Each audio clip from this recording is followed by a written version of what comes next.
Dear ones, I am Archangel Michael. Today, we will close these topics related to the soul and feelings. Today I'm going to talk a little about another aspect related to feelings. One thing I've been saying here for a few days, you already asked me, so it's worth talking about: family. What is the family, seen from above? Let's imagine the following: that each one of you were released into the world, had no ties to anyone. Each one was an independent and isolated being. What lessons would you learn? Maybe survival lessons, nothing else, because you would be isolated, you wouldn't do anything with anyone. So just survival itself. There would be no lessons to be learned. So in the world, you were organizing yourselves, in groups, first, not that this was the sequence, I'm just giving an example. In order of importance, you have acquaintances, those you pass on the street several times and come across the same person, then that physiognomy is marked in your mind. These are people you meet on transport, they find it when they go shopping, they find it in various ways, but there is no type of contact. There is only eye contact. You recognize the existence of that person, without having any ties to them. But that person is part of your memory, it is part of your brain, of your memories. So I can say that that person has a connection with you, because you already recognize them. No, you don't absorb anything that profound from that person, but a connection has already been created. Not that from now on you are going to walk around looking down, so as not to create a connection with anyone, because, don't forget, you are all connected. They are just very tenuous, very thin connections. So within the order I'm putting it in, the connections become stronger. Likewise, those people you follow on your television. You get to know those people every day, because you watch the same programs and they appear on several of them. Indirectly, you create a connection, because your brain recognizes that person. Just like the one you cross every day. It's the same type of connection. Many times you create an even greater connection, because you have that adoration for that artist, and you start to follow him as if he were a god. Interesting. Very interesting. You idolize human beings. Truly, the human mind is amazing. But continuing. Then there are those people that you sometimes cross paths with where you live, they are your neighbors, you exchange greetings, which is a connection a little stronger than those others I have already mentioned, and the more intimate you become, the bigger, stronger this connection becomes. And then let's talk about work. You spend most of your day there. It's almost a second family. So the connection that is created with each of these is stronger than the others, and there are those who are much stronger, because they are people you get closer to in the work environment, even becoming friends. So with friends, the connection is even stronger, and the longer the coexistence, the greater the connection. And then we can start to get to our point, which is family. What did I say to you yesterday? That the evolution of a soul is directly linked to feelings, what it experiences, what it emanates and what it feels. You suffer lessons all the time, with friends too, because that friend doesn't always act the way you agree. Many times that friend stops being a friend because they hurt you in something and you learned a lesson. So, lessons come from connections. The generation of new beings is a point. The greatest connection of all is created there, the connection between parents and a child. This is the biggest of all. And as I already explained yesterday, that soul that comes as a son, will go through lessons with that mother and that father, and that mother and that father will go through lessons with this soul, who arrived as a son. I'm not going to go into details here. If you have a father, if you have a mother, let's imagine that it's a perfect world. And even though his parents are more separated, he still has a mother and a father, even if you don't want him to. Children are not born in the air, they all have a father, they all have a mother. You often make a point of telling children that they were born out of nowhere, even those who don't know who her parents are. She comes from someone. It won't have the connection of coexistence, but it will have the genetic connection. There's no way. She will bring the little package of the one she doesn't even know and will never know, but the genetic connection is there, because it was his cell that she received, that child received. So there is no such thing as, I chose a father, my son will have nothing to do with him. Your mistake. It has everything to do with him, because that cell of his, which brought his genetic packages, will pass on to a child. And you don't know what you might bring in those little packages. Continuing. So, let's say, this is the main point of a family. And then that child has grandparents, uncles, aunts, cousins, and so on. When she is born she gains a lot, because she has a lot of people hanging around her. So what is the family seen from above? They are souls who decided to come, in that place, at that time, and through affinities they came together. When a soul is about to incarnate, what is said to the karmic council?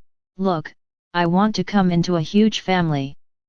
I want to have many, many brothers. I want a big family, a noisy family, a lively family, beautiful. And the universe conspires for this, a family that fulfills these predicates and that has similar energy frequencies. Very good. And he was born into a family like that, full of brothers, full of uncles, with a huge family. Then there is that soul who says, no, I am a very quiet person, I prefer to be born in a small, quiet family, in the countryside, isolated from the noise. Very good. And this universe organizes and the soul is born. Of course, added to this come those lessons. What does the soul have to go through? The karmic council knows all the lessons she has to learn, and which family can go through the same lesson, so that both can evolve. Ah, this one is more suitable, and it is in that one that the soul will be born. I already said it, but I'll repeat it, souls do not reincarnate in the same families. This is wrong. Because if that were the case, you would not evolve, you would be reincarnated in the same circle, repeating the same mistakes and no one would evolve. So you change places with each incarnation. It may happen, it is not impossible, that one day you will find yourself in a family with people who are part of yours, of your little packages now. Yes, it may not be impossible, but it is not the rule. It's not the rule. Then many people say, oh, I don't get along with you because I'm paying the karma of our last incarnation. No. In the last incarnation, person A had problems with the other person, and she had to come to this life to relearn the same lesson, but not with that person she had in the previous incarnation, it will be with another person who has the same lesson to learn, but another soul. So it gives you that feeling that you are repeating things from past lives. No, no, no, no. As you usually say, there is a rotation. Every hour you are at one point. And that's what I already said, at the end of the day, you're all related, because the packages already crossed each other a long time ago. You all have packages from each other, because you have reincarnated in various places on the planet, and your genetic tree is very long. How many incarnations have you had? Think about this, there at the beginning of time, there in the beginning, there were 10 couples. These couples had children. The children had relationships with the children of other couples, and it was rotated. So we can almost say that all the people who were born from them, all of them, have practically the same origins, because at some point they crossed paths, the genetic line has crossed. So my brothers, why the separation? But this is not the case. That's not today's topic. So let's go. So families are formed. Each generation that is born finds a larger, upward genetic tree, and there are wonderful relationships, there are horrible relationships, there are so-so relationships. There are those families that get together every weekend, are extremely close, and are all very happy, because they are at such a stage of evolution, in which everyone has practically the same evolutionary frequency. So everyone resonates peace, resonates balance. So happiness reigns there. No, I'm not going to say that there weren't those small problems inherent in any relationship, of course they exist. If they were 100% perfect they would have already evolved, they would no longer be incarnated. But there is a balance, in which most of the time, they are emanating love, they are emanating unity. There are, on the contrary, those families that are every man for himself. Everyone in his house. Then when someone dies, everyone finds each other. Ah, how long? Life is very busy. And then comes that list of excuses you usually make. All false, because in reality you really didn't want to see that person. Be truthful, please. Then when you find it, it's that emotion. How much falsehood? What you wanted most was to keep the person away, that's why you didn't get together. But when you die, you have a commitment, right? To say goodbye to the one who left. Then everyone sees each other, everyone gets together. Beautiful existence. Beautiful family. Why is this all? Because one is angry with the other, one doesn't agree, and keeps swallowing, then one is jealous of the other, one has a better situation than the other, and then he thinks that the one who has a better situation has an obligation to help him, as he doesn't help, then he is no good, and so on. And so on. The reasons are countless. So you can see that there are all types of families. It's family in name, surname, nothing more, because in union, they are more united even with many friends than with family. Why does this happen?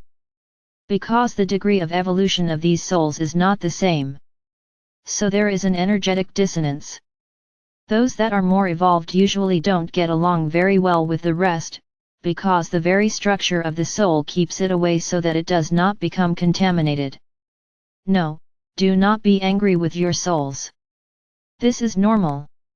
The soul is evolving, the soul is doing a magnificent job of evolution. Then you get together with those family members who only know how to complain, who only know how to say bad things, who only know how to lower their vibrations. Why is that soul going to join them? So she stays away. Leave it to get together when someone dies. And that simple. Begin to understand that each soul has a path. That's what I've been trying to tell you every day. It's not because of your family that you have to get involved and maintain the vibration they are emanating, since you're up there. Oh no, they are my family, so I will live with them, even if they emanate bad things. It's a choice you have too. But don't forget, that you have a soul and higher self, which will not agree with this at all. That free will is respected by us, what your higher self decides is decided. He will start to create situations for you to separate yourself from this family, because it is not good for you, you're not seeing how bad you're doing. So my brothers, that's it, that's where families live, who call themselves families. Taking advantage of this topic, and what I just said, I'm going to do a small aside. I just said here that free will exists for us, respecting the soul, but that the higher self is the one who controls what happens to the soul, with the soul that is incarnated. Many may be thinking, but wait, when the soul decides to follow the wrong path, what does the higher self do? He tries in every way to get this soul off that path. Do not think that it is an easy decision for the higher self to give up that soul. He tries, at all times, to return the soul to the path of evolution. But there comes a certain point, when that soul, that peace, is already so permeated with negative feelings that the higher self gives up in the sense, not of abandoning the soul, because he will never abandon it, he will always try to bring it to the path of good, but that soul begins to attract to itself everything it is emanating. And then the work of the higher self ends up being worn out, because it can no longer make that soul see that it is wrong, and then it respects the soul's decision. But whenever he can, he tries to turn Alma back to the right side, he tries to return Alma to the path of good. It is tireless work, but he knows that it will be difficult for him to make this soul return to the path of light. It is not impossible, because many repent and return to the path of light, through the attempts of the higher self. But the vast majority don't. So it's the same path that we already told you about. You choose a path and we accept it through free will. Then the higher self allows you to live in that moment, so that you understand that you are wrong. But every now and then he tries to bring you to your senses. This was the one apart. Another thing I want to mention, since we talk about family. Many of you give absurd importance to the name. In the past, this was a status symbol, so and so is from the X family, so it's an important family. Fulano is from the Y family, this family is really bad, there's nothing important about it. Interesting. Very interesting. When you die, do those in the important family decompose differently than those in the bad family? No, everyone dies the same, everyone loses the human carcass. One day or another, you lose. I can even understand that often those who are more important, who have more financial conditions, often manage to prolong their health, precisely because they have more conditions, from that family that doesn't have it. I agree, but in the end everyone is equal, and before our Father or Mother God, everyone is equal. Remember, we don't see body, we don't see face, we don't see name, we don't see financial situation, we see energy. None of this is important to us. But back to talking about the name. How important is the name to the soul? Many of you have asked me about the name of the soul, which many call the avatar.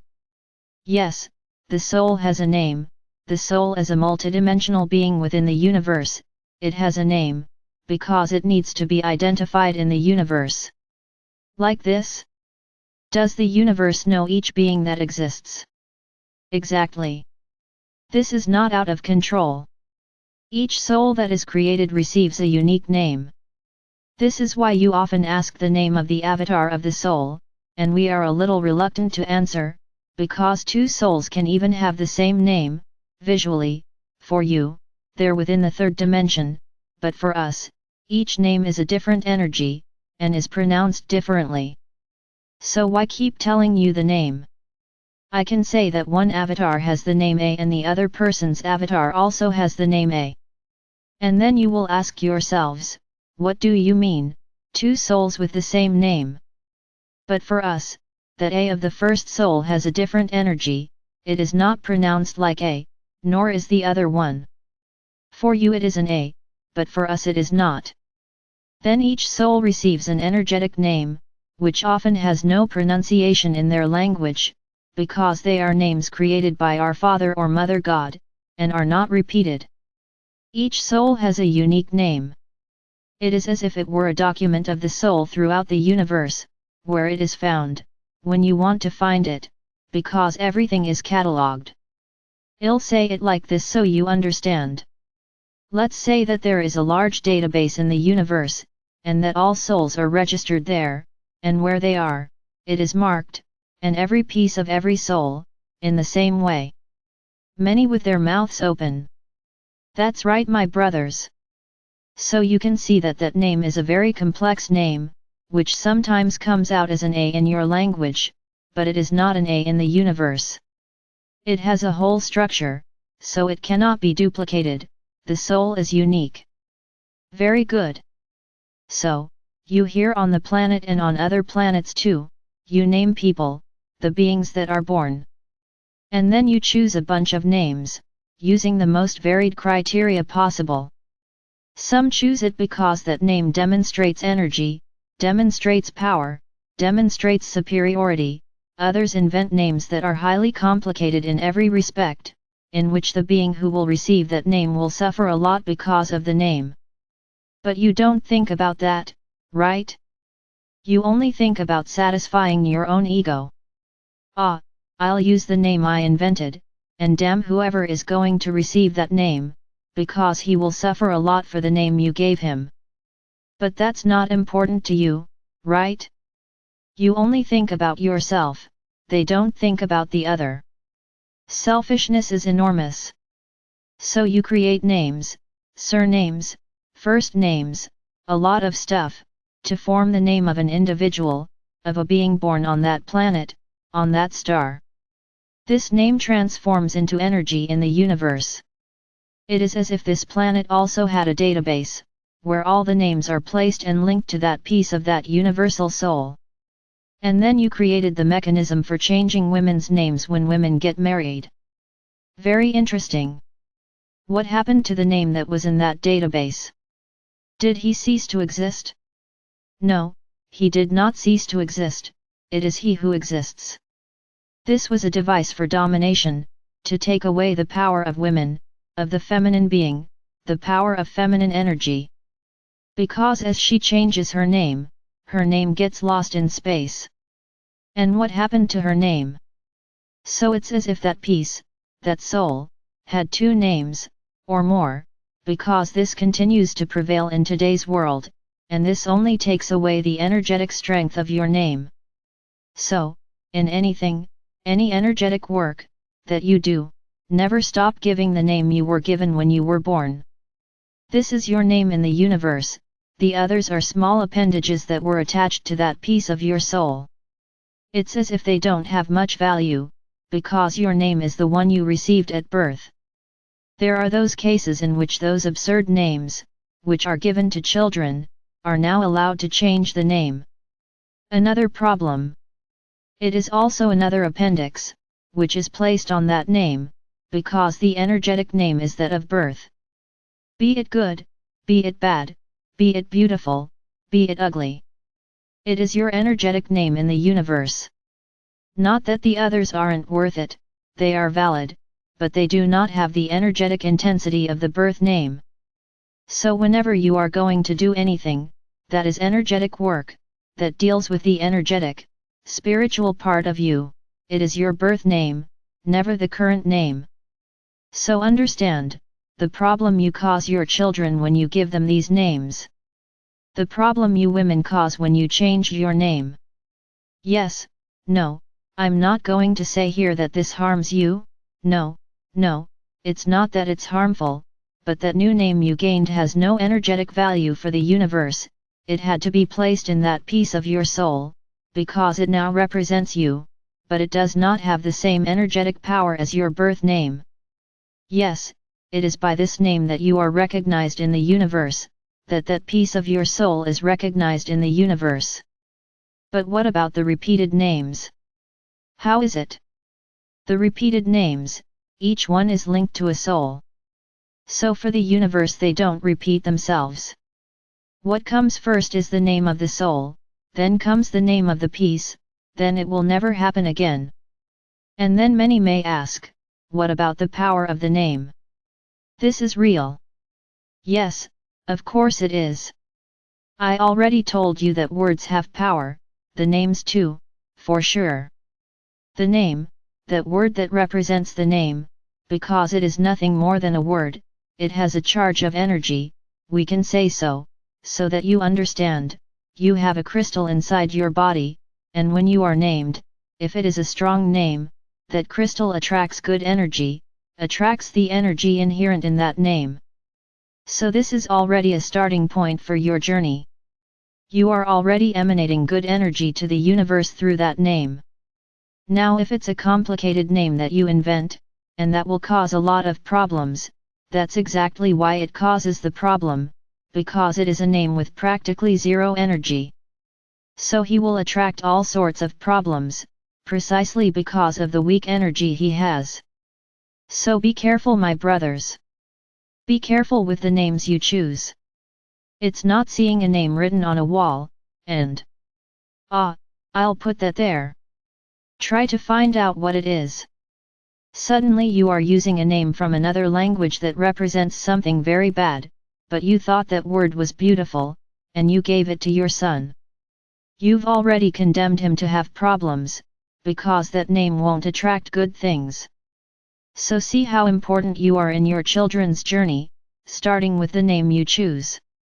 The poor guy didn't have a chance to choose anything. It is you who choose. And then they invent millions of things, and what's worse, they invent the wrong things. If you don't know what it is, you don't know what it means, try to find out, but don't keep putting in words that you thought were beautiful, but that you don't know what they mean, and puts it on children. You are already beginning the path of their suffering. Ah, many are now regretting what they did? Now it's too late, my brothers. That's what I already said, what's done is done and can't be changed. No matter how many times your children change their name, that name is already in the universe and is not changed anymore. The others that come are like a nickname for that self, not the name was the one at birth and that's it. The rest is a nickname. So, I hope that everything that was said here this week was good enough for you to understand a lot. I hope I have touched your hearts, and that you reflect on those feelings that you actually have to change. Remember, actions are important for evolution, but feelings will speak loudest when choosing, when that ticket materializes in your hand, and you catch the train. You have gained a passage that is invisible for now, in which as you evolve, walking along this road of evolution, it will begin to materialize. Start to see the following: every time you do something wrong the ticket disappears, and then you start walking again, it starts to take shape again. And that's how it will happen until the final moment, when either you will have the ticket or you won't. That's what I said. Meditating, praying, staying balanced, well done. Is it important? Of course it is, but what about feelings? How are the feelings inside your heart? First in relation to yourself, and second in relation to others. How are these feelings? Those are the ones, is that they have the most important weight in generating that passage. I am Archangel Michael. And I am here, with each one of you, trying to bring the truth and the path so that you can evolve.